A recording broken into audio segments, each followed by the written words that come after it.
Magandang hapon po sa inyo lahat.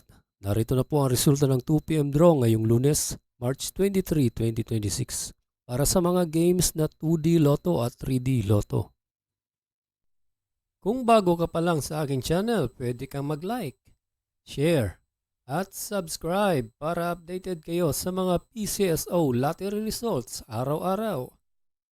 Para sa 2 PM draw ng 2D Lotto, ito po ang mga winning numbers: 30 and 13 in exact order.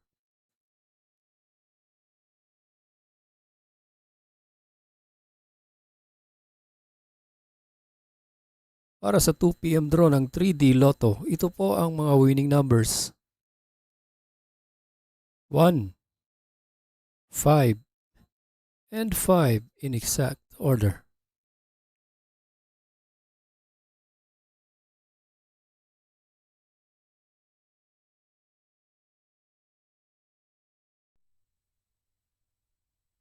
Congratulations po sa lahat ng nanalo.